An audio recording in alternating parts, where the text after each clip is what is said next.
in shock. The nerve, the audacity.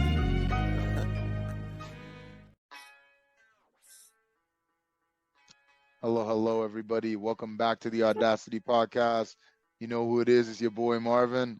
And I'm out here with my guy, Gabe. What's up, everybody? Yeah, we back with the two-man show. It started with me and Gabe with the two-man. Last week, we did one with Josh. And like we said, we're pushing out more and more content, and we're going to keep working. But the first thing we're going to talk about, well, it is a big, well, not I wouldn't say a blockbuster trade, but it's a major trade. You know what I mean? If Blockbuster's right here, I say this one's like here. You know what I mean? It's a big trade for the Pacers. It's like small market blockbuster. Yeah, small market blockbuster. Pascal Siakam is no longer a part of the Toronto Raptors. Crazy stuff. They were talking about shipping him off for a while. I just feel like the Raptors are just blowing up their team. They're trying to rebuild because he was the last person that remained from their championship team, actually. He was the last person, so that whole championship team is gone. The coach, everybody is gone from that championship team. So they are completely in rebuild mode. They actually did receive 3 first-round picks. So I can understand where they're going with this. Now, when it comes to the Pacers, I just want to say, so we already know it. They got Tyrese Halliburton going off. He's injured right now, but he has been a very, very dominant point guard, leading the league in assists. This is a great addition. That pick and roll with Pascal Siakam is about to be scary. Now, these aren't my words.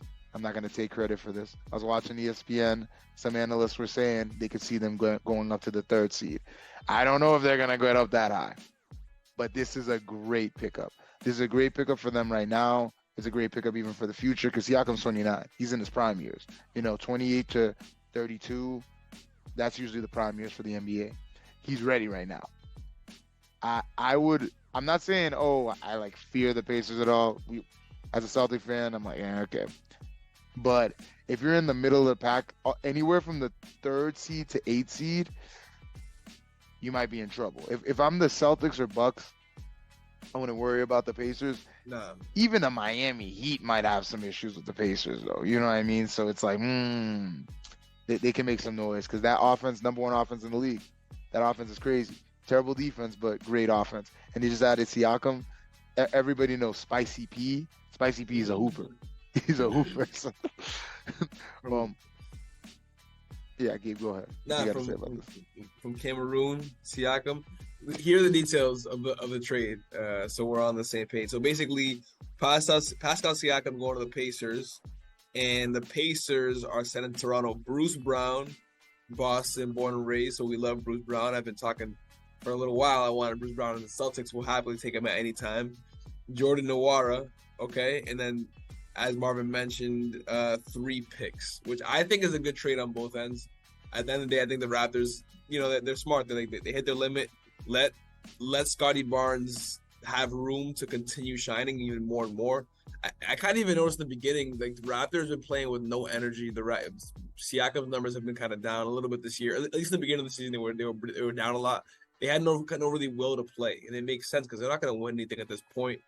Even OG Anunoby, that guy's numbers were super way down this year. Same thing, no will to play. And look at him on the Knicks; he's doing phenomenal on the Knicks. Only a few games.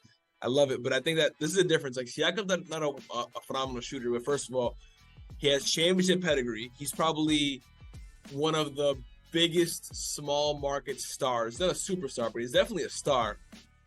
He's a great number 2 option. I mean, he's proven he basically was the number 2-ish, 3-ish, but number 2-ish option on the championship Raptors a few years ago. Yes. I mean, it was him and Lowry based number 2, and it was kind of him.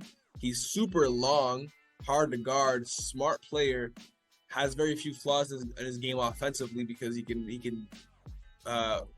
has a good playmaking ability. He can rebound, he can score.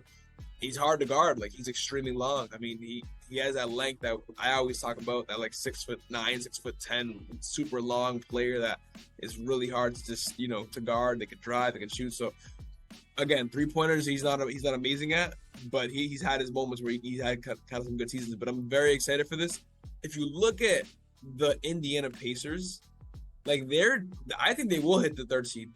This they could even hit like close to second. Like I think that the East is not that it's weak, it's just weird. Like in my opinion, the third best team in the East is probably the Knicks or 76ers. I'm unfortunately a 76ers hater. I always have been. I don't know what it is. So, but whatever. Knicks are third or fourth. I don't see why they couldn't make it to third. I mean, Pacers right now are 23 games. They won 23 games. Philly's won 26 games. It's not Embiid's gonna miss more games when Halliburton comes back. And if you look at right now, the Pacers are 23-17 with their team. Their second option is Miles Turner. Like, does Miles Turner offensively put fear into anybody? No. Miles Turner does not. And he's the second option on this team that's actually the winning record. Like, they have a great offense because there's so many players in their team that score 8, 9, 10 points. Even Jalen Smith 10 points a game, Obi Toppin 11 points a game. Like there's so many like just average players scoring. They even have TJ McConnell, who's basically like they're like 9th, 8th, 9th, 10th man, who's a great backup point guard. They have someone like Isaiah Jackson, like their 11th man, who can rim protect and still score a little bit. So even Daniel Tice, I think, is on that team, like 13th man. So they have a little bit of depth in there. And now they're getting a second star finally. So I think I'm excited about the Pacers. Yes, I think it's a big move for them. They could be getting over that one little, because it's just the truth. When it comes to their team didn't have that much depth. I think you mentioned it over text. Just Buddy Hield and Miles Turner, those guys being that your second man, you're not really going to make it that far. You know what I mean? So that pickup is huge for them. I'd like to see what they do with it. And I think we will be talking about them more in the podcast, because once Halliburton comes back, that team is serious. That team is really serious. Now, I just want to segue to our second topic of the day. So we are going to talk about, like Gabe just mentioned, well, he mentioned the 76ers. We're going to talk about Joel Embiid, the guy himself. Embiid has been on a tear. He's been killing it. He's actually been looking like the best player in the world. You can argue that. You really argue that. I still think it's Jokic. I think in order to dethrone that man, he has to win. You feel me? Like all this regular season stuff, because we already know it. Embiid is a beast. Embiid's a beast. He was MVP last year, and he's continuing to show his MVP status. Now, this is the thing that's happening right now. We know the rules that the NBA started, well, at the beginning of the season. They initiated a 65 game rule. So you have to play at least 65 games in order to win MVP. I love it. I love it too. Now, here it is though. Embiid, he takes games off. He has 8 games left in the season. We haven't even reached All-Star break yet. 8 games left in the season that he can miss. Now, he said it himself. He said, if I don't make the threshold for MVP, so be it. I don't think he cares. I love that attitude by him, because it doesn't matter at that point. It really doesn't matter. You think he cares? He won it, so I think he's happy he won it. He cares less, but he definitely cares. Even the way he's talked in previous years, he cares, you know?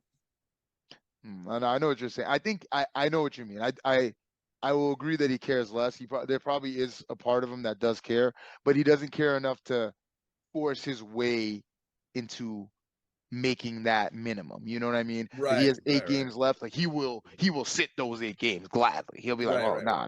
Because there's only one thing he has to prove. He has to get the fuck out of the semifinals. He got to make it at least to the conference finals. That's it. Like I honestly don't think Embiid literally has to win it this year, because I don't think it's his year to win it. But if that man could at least make it to the conference finals and not get out the semifinals, now I'm not a 76ers hater. I think they've had good teams in the past, but I'm a realist. I am a realist. I don't think they're making it out the semifinals. I don't think so. I don't see him being in the Celtics. I don't see him being in the Bucks. I don't see him being the Heat. And I could see the Pacers giving them trouble. Dead ass. I can dead ass see that. You know what I mean? I could actually see the Pacers pulling something. Even, like you said, the Knicks could give them problems.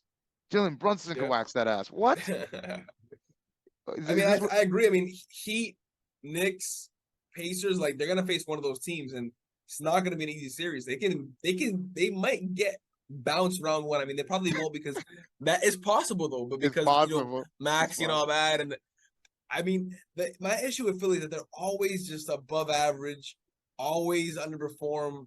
Doesn't matter what their roster is. They've over the years have had some of the best rosters in the NBA. Redick and Butler and Simmons and Harris and never done any. I mean, last year was just.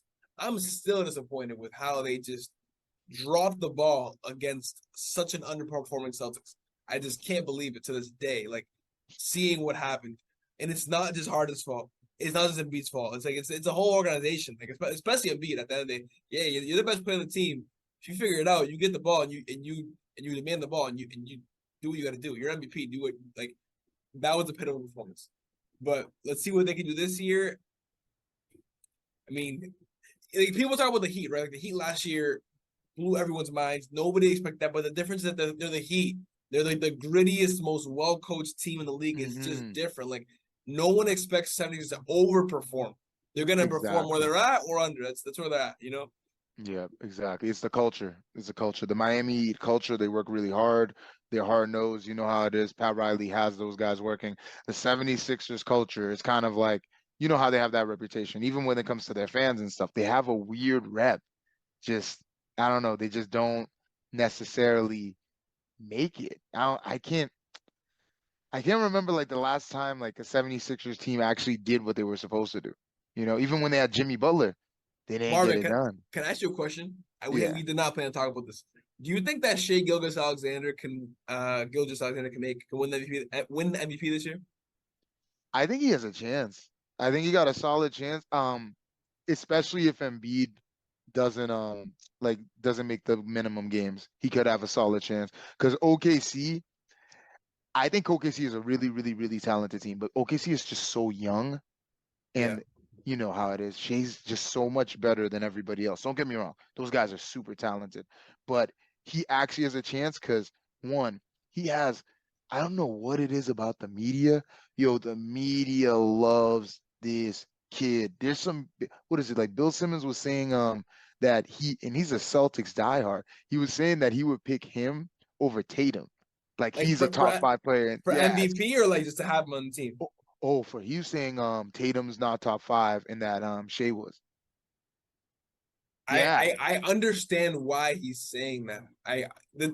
My issue with Tatum is the end of games, prime time, like that Tatum just has not mastered yet. And if he doesn't master that, he'll always have that kind of as part of it. He's gonna win less.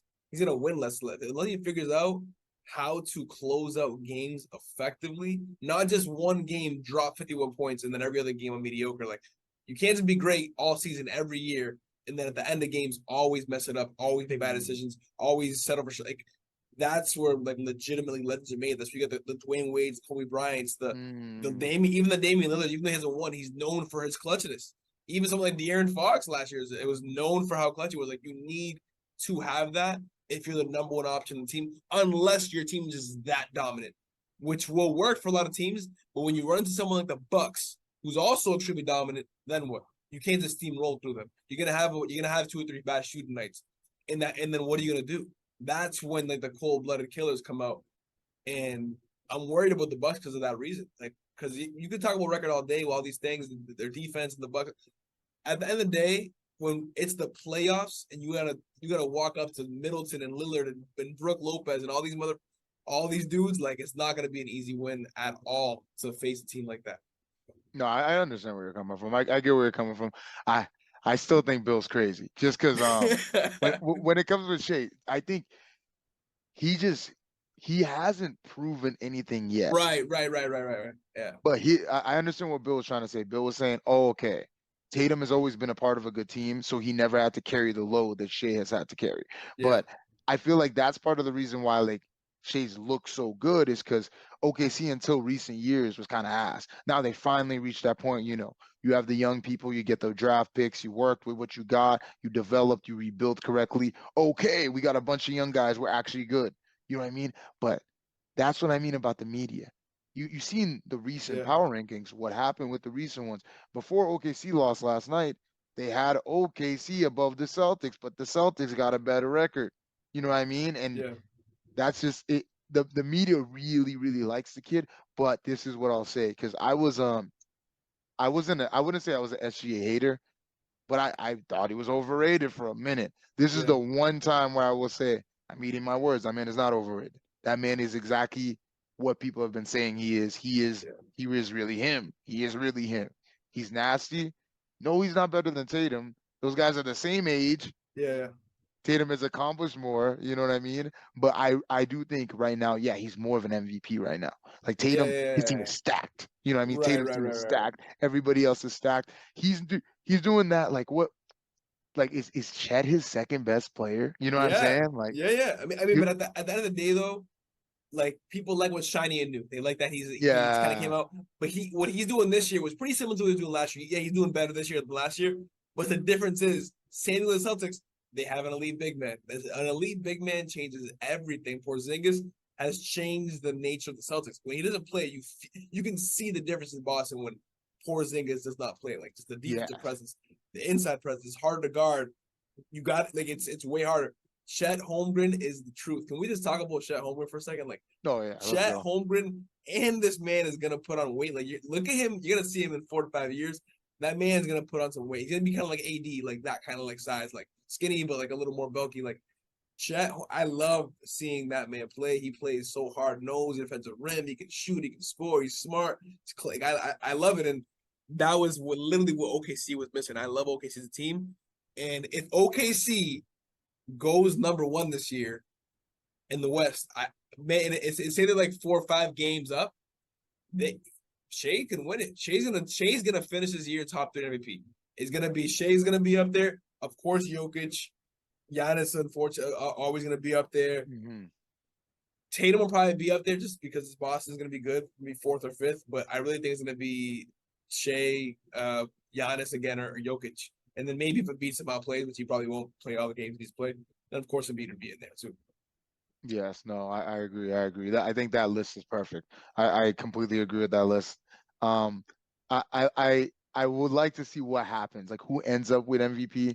I think for me, if I had to like just pick one right now of who I think is gonna end up winning it, I think it should be Embiid, but I don't think he's gonna make the game.